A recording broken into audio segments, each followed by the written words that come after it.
Dear students, আজকে আমরা তিনটে টপিক নিয়ে আলোচনা করব, যে তিনটে টপিক ভার্বের অ্যাডভান্স পার্ট হিসাবে আমরা কনসিডার করি।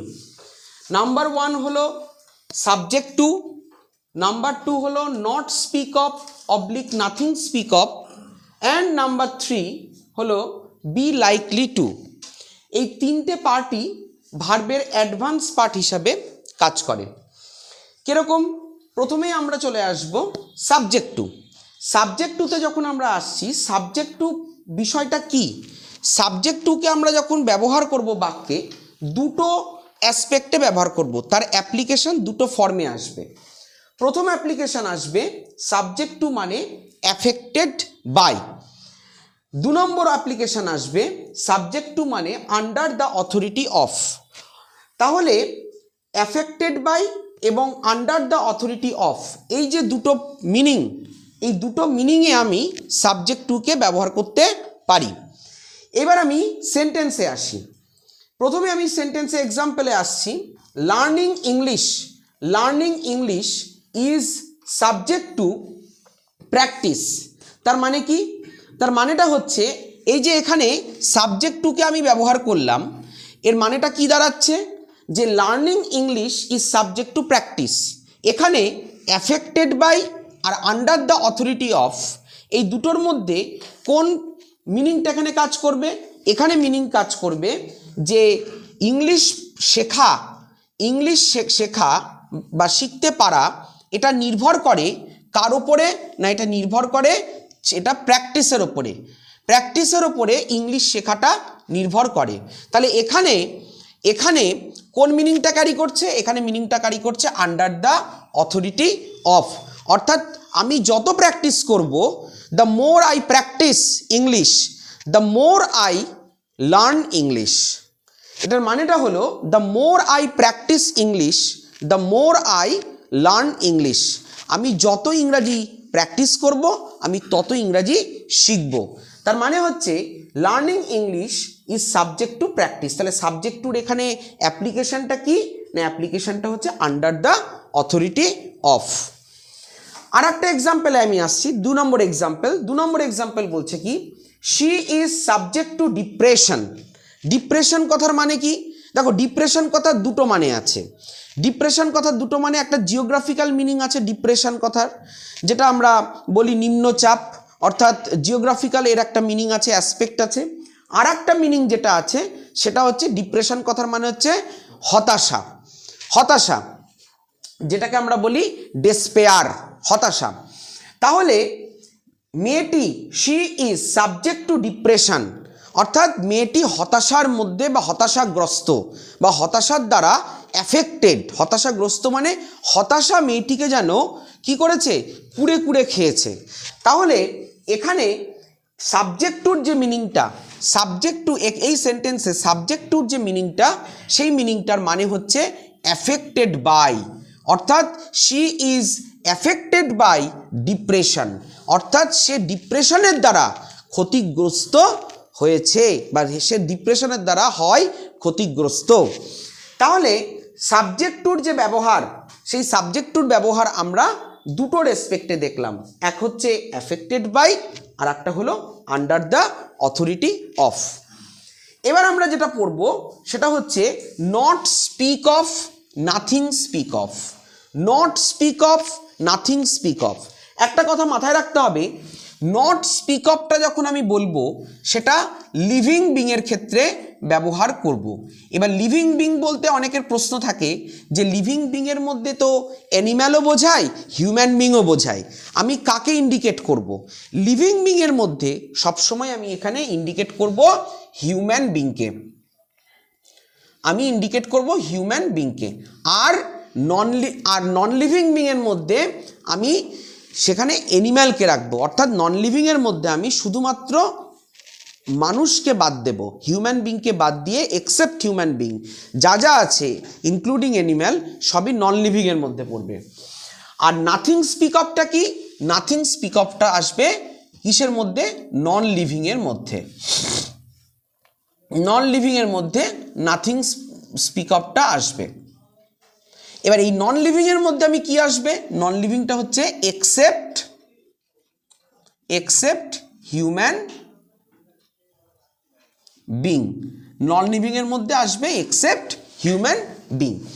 তাহলে not speak of, nothing speak of, আমরা দেখলাম নট স্পিক অফটা বসে শুধুমাত্র হিউম্যান বিং, লিভিং বিং এর মধ্যে হিউম্যান বিং, আর নাথিং স্পিক অফটা বসে নন লিভিং বিং অর্থাৎ এক্সেপ্ট হিউম্যান বিং এর মধ্যে। এবার আমরা এর মানেটা বুঝলাম। এবার বিষয়টা হচ্ছে এই নট স্পিক অফ এবং নাথিং স্পিক অফ আমরা কখন ব্যবহার করব বা কোন সেন্টেন্সে ব্যবহার করব। আমরা এটাকে যখন ব্যবহার করব বাক্যে, তখন তার অর্থ বোঝাবে নাম মাত্র বোঝাতে। কি বোঝাবে? নাম মাত্র বোঝাতে। দুটোই একই মিনিং ক্যারি করবে, নাম মাত্র বোঝাতে। ধরো আমি বললাম তোমাদেরকে যে এই রেস্টুরেন্টটি নামেই রেস্টুরেন্ট, কিন্তু এখানে কোনো কিছুই পাওয়া যায় না। অর্থাৎ এটাকে যদি আমি একটা বাক্যে নিয়ে এসে বলি, এই রেস্টুরেন্টটি হয় একটি নামমাত্র রেস্টুরেন্ট, তাহলে কি হবে? This restaurant is nothing speak of. This restaurant is nothing speak of. তাহলে আমরা এবারে আসি not speak of, nothing speak of. Not speak of এবং নাথিং স্পিক অফে আমরা এক্সাম্পল দেখলাম। সেখানে দেখেছি প্রথমে example, this shop is nothing speak of. তার মানে কি? এই দোকানটি হয় একটি নামমাত্র দোকান। অর্থাৎ দোকানে যা যা জিনিস থাকলে তাকে আমরা একটা শপ বলে কনসিডার করি, সেই দোকানে কিন্তু সেগুলো কিছুই নেই। অর্থাৎ এটা একটা নামমাত্রই দোকান। আমরা কিন্তু এই বাক্যগুলোকে আমরা কলোকুইয়াল ল্যাঙ্গুয়েজে, আমরা চলতি ভাষায় এগুলোকে ব্যবহার করি। তাহলে নট স্পিক অফ বা নাথিং স্পিক অফের মধ্যে এখানে কোনটা বসছে? নাথিং স্পিক অফ বসছে, কারণ সবটা কি নন লিভিং বিং। তাহলে নন লিভিং বিং বা আমরা আর একটা জিনিস বলতে পারি thing, THING, non living being বা থিং, নন লিভিং থিং। তাহলে this shop is nothing speak of, এই দোকানটি হয় নামমাত্র একটি দোকান, দোকানের মধ্যে কোনো দোকানের বৈশিষ্ট্য নেই। আর একটা এক্সাম্পলে আসি, বলছে you are not a friend speak of. তার মানে কি? You are not a friend speak of মানে কি? তুমি হও একটি নামমাত্র বন্ধু। অর্থাৎ একজন ব্যক্তির যদি একজন বন্ধু থাকে, সেই বন্ধু বলতে আমরা যেটা বোঝাই, বন্ধুর যা সংজ্ঞা বোঝায়, বন্ধুর যা ডেফিনেশান, সেই ডেফিনেশান সে তার মধ্যে খুঁজে পায়নি। তাই জন্য বলছে you are not a friend speak of, মানে তুমি একজন নামমাত্রই বন্ধু। ঠিক আছে? তাহলে এখানে যেহেতু আমরা ব্যক্তিকে বোঝাচ্ছি, অর্থাৎ হিউম্যান বিংকে বোঝাচ্ছি, সেক্ষেত্রে আমরা এখানে নট স্পিক অফের কথা কিন্তু উল্লেখ করলাম। এখানে কিন্তু আমরা নাথিং স্পিক অফ বসালাম না। ক্লিয়ার? বোঝা গেছে? এবারে আমি আসছি 3 number, be likely to. Be likely to, be likely টুর একটা খুব সুন্দর নিয়ম আছে। বি লাইকলি টু কথাটাকে আমরা কোন অর্থে ব্যবহার করব? বি লাইকলি টুকে আমরা ব্যবহার করব সর্বদা পসিবিলিটি অর্থে। কি অর্থে? পসিবিলিটি অর্থে। পসিবিলিটি মানে কি? সম্ভাবনা। পসিবিলিটি মানে সম্ভাবনা। পসিবিলিটি অর্থে আমরা লাইকলি টু বা লাইকলি টু বি বা বি লাইকলি টু এগুলোকে ব্যবহার করব।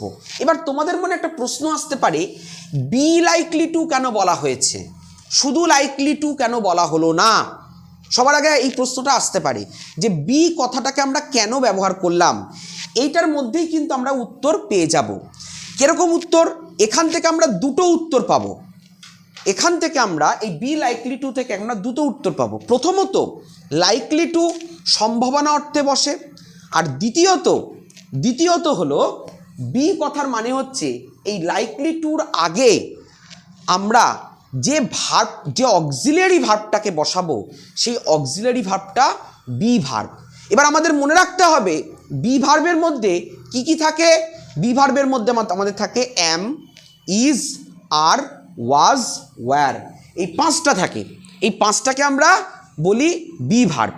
তাহলে বি ভার্বের মধ্যে কি কি থাকে? অ্যাম থাকে, ইজ থাকে, আর থাকে, ওয়াজ থাকে, ওয়্যার থাকে।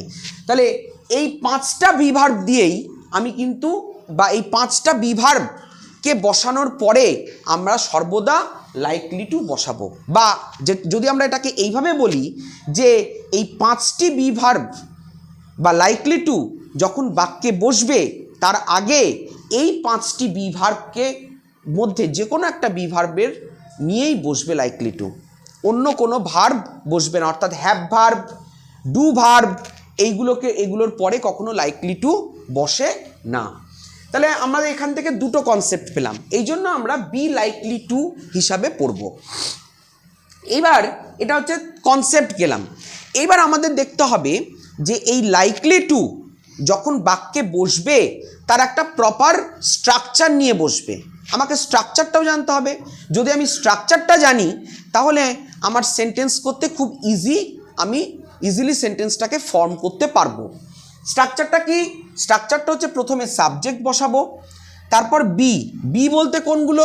যেগুলো বললাম অ্যাম, ইজ, আর, ওয়াজ, ওয়্যার, এই যে 5টা ভার্বের, এই 5টা ভার্বের মধ্যে যে কোনো একটা বসাবো। যদি প্রেজেন্টে হয় অ্যাম, ইজ, আর এর মধ্যে যে কোনো একটা বসবে, আর পাস্টে হলে ওয়াজ, ওয়্যারের মধ্যে যে কোনো একটা বসবে। তারপরে কি বসবে? তারপর বসবে লাইকলি টু, তারপর কি বসবে? V1, likely to V1। একটা জিনিস মনে রাখতে হবে, টু এর পরে আমরা কিন্তু ভার্বের V1 ফর্ম বসাই, কিন্তু সব ক্ষেত্রে নয় সেটি। কিছু কিছু ক্ষেত্রে বসে টু এর পরে V1 ফর্ম, আবার কিছু কিছু ক্ষেত্রে টু এর পরে ভার্বের প্রেজেন্ট ফর্ম বসে। যেরকম আমি একটা উদাহরণ দিয়ে বলি, with a view to, with a view to এটা একটা প্রিপোজিশনাল ফ্রেজ, এরপরে আমরা যখন ভার্বটি বসাবো তার সাথে আইএনজি ফর্ম করব, যেটাকে আমরা বলি জিরান্ড, সেটা ভার্বাল নাউন হিসাবে ডিনোট হয়। যেমন with a view to playing, with a view to eating, with a view to going. ঠিক আছে? তাহলে এবার আমরা তাহলে চলে আসি লাইকলি টুর পরে লাইকলি টু, তারপর V1, তারপর অবজেক্ট। এক্সাম্পলে আসি, the boy is likely to be at home. তার মানে কি? বালকটি হয়তো এখনো বাড়িতে রয়েছে বা হয় বাড়িতে, বালকটি হয়তো এখন বাড়িতে। আর একটা এক্সাম্পল লিখি, she is likely to come to school. তার মানে হচ্ছে মেয়েটি হয়তো স্কুলে আসে, মেয়েটি হয়তো স্কুলে আসে। ক্লিয়ার? বোঝা গেছে? এইবার আমরা একটু এই লাইকলি টুর অ্যাডভান্স পার্টে যাব। অ্যাডভান্স পার্টটা কি না? অ্যাডভান্স পার্টটা হচ্ছে এরকম, যদি আমরা একটু অ্যাডভান্স পার্টে আলোচনা করি তাহলে আমরা লাইকলি টুর অ্যাডভান্স পার্টটা খুব সহজেই কিন্তু বুঝে যাব, কারণ আমাদের পরীক্ষাতে অ্যাডভান্স পার্ট কিন্তু জেনে রাখা প্রয়োজন। লাইকলি টু দিয়ে আমি একটা এক্সাম্পল করি। ধরো বললাম লাইকলি টুকে আমি কিভাবে অ্যাডভান্স পার্টে ব্যবহার করব, তার অ্যাডভান্স পার্টটা আমাদের একটু জানতে হবে। অ্যাডভান্স পার্ট, কারণ এইগুলো আসে সিজিএল এবং ব্যাংকে, যেটাকে আমরা বলি কিসের মাধ্যম দিয়ে আসে? সেন্টেন্স ইমপ্রুভমেন্টের মাধ্যম দিয়ে আসে, সেন্টেন্স ইমপ্রুভমেন্টের মাধ্যমে আসে। যদি আমি কোশ্চেন করি এরকম, সেন্টেন্সটা যদি আমার এরকম থাকে যে the boy is probably reading novel, the boy is probably reading novel, the boy is probably reading novel। তার মানে কি? বালকটি হয়তো উপন্যাস পড়ছে। এই সেন্টেন্সটাকে আমি আন্ডারলাইন করলাম প্রবাবলিতে, এটা আন্ডারলাইন করা থাকলো। বললো এই প্রবাবলি যে পার্টটা আন্ডারলাইন থাকলো, এই পার্টটিকে ইমপ্রুভ করো। সেখানে আমার তাহলে এখানে এটাকে যদি আমি ইমপ্রুভ করি এই প্রবাবলি পার্টটাকে, তাহলে আমি কিভাবে করব এইভাবে। প্রথম ইমপ্রুভমেন্ট, ফার্স্ট ইমপ্রুভমেন্ট কিভাবে আসবে না? প্রথম ইমপ্রুভমেন্ট আসবে the boy may be reading novel, the boy may be reading novel, এটা হচ্ছে ফার্স্ট ইমপ্রুভমেন্ট আসলো, the boy may be reading novel. Clear? Second improvement, যদি আমার এইটা যদি অপশানে থাকে তাহলে আমি এই অপশানটাকেই রাইট অপশান নেব, আর এটা হচ্ছে ফার্স্ট ইমপ্রুভমেন্টে এটা আসলো। সেকেন্ড ইমপ্রুভমেন্ট কি না, সেকেন্ড ইমপ্রুভমেন্ট হলো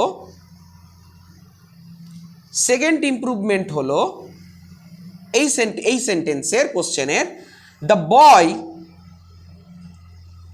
is likely two read novel. The boy is likely to read novel. The boy is likely to read novel. তার মানে হচ্ছে the boy is probably reading novel. অর্থাৎ এই যে কোশ্চেন, এই কোশ্চেনের দুটো ইমপ্রুভমেন্ট হয়। প্রথম improvement the boy may be reading novel, এটা হতে পারে, আর দ্বিতীয় improvement the boy is likely to read novel. Clear? ব্যাস, কমপ্লিট।